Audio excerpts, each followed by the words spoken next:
What's going on, everybody? It's Kanye, and I've come back. I know it's been several months. I want to be the first to apologize. I've had a lot going on with life right now. I've recently started a new job and have been doing some traveling for work. But, now that the traveling slowed down, I'm really excited to get back on here and make some videos for y'all.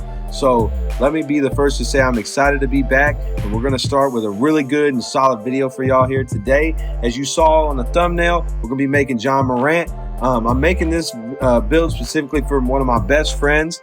His birthday's coming up, so I wanted to drop this build video for him because he's been wanting a Ja Morant build for a long time. So shout out to you.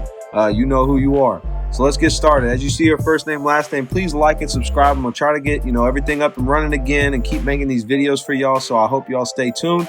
Since we're making Ja Morant, we're going point guard. Handedness is up to you. Jersey number, he wears 12, so I went with 12. Height, we're gonna go 6'3". That's Ja Morant's height. He weighs 174 pounds. Wingspan, I went to 6'11", just because it gives us the highest dunk rating. You can go to 7 foot, but all it really does is hurt some of your other attribute areas, so I would just leave it at 6'11". Body shape, we're gonna go solid.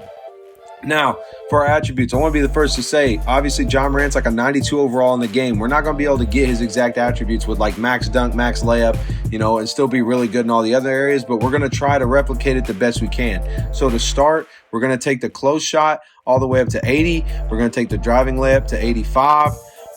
Actually, we're going to take the driving layup up to 86. Then we're going to take the driving dunk all the way up to 93. That's going to get us our gold posterizer.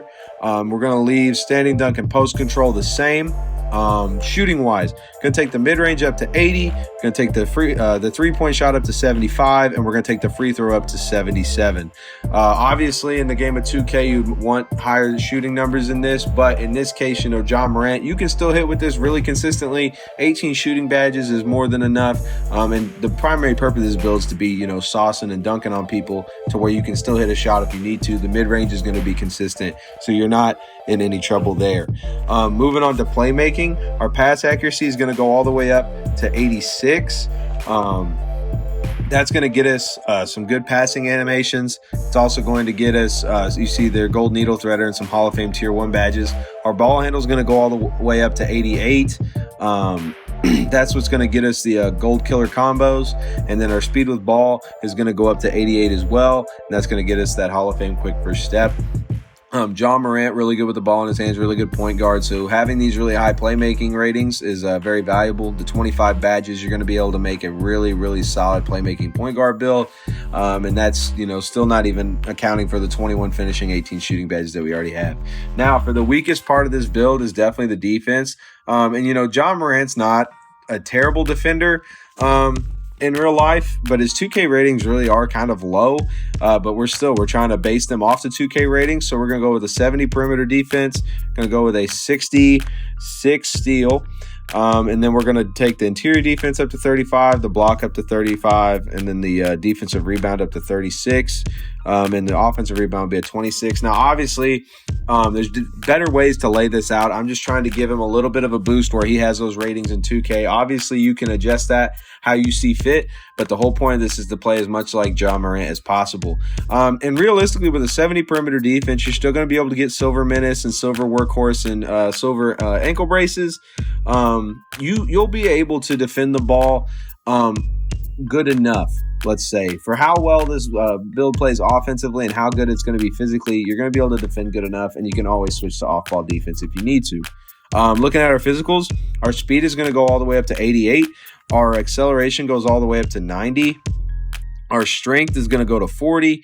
Our vertical is going to go all the way up to 85 to make sure we get all those dunk packages. And then our stamina is at 99. Now, this is another spot where this build is truly elite. At 6'3", having these kind of physicals is pretty insane. You mix this like physical bag with what you have in the playmaking department, and you're going to be extremely difficult to guard, especially when trying to go to the rim.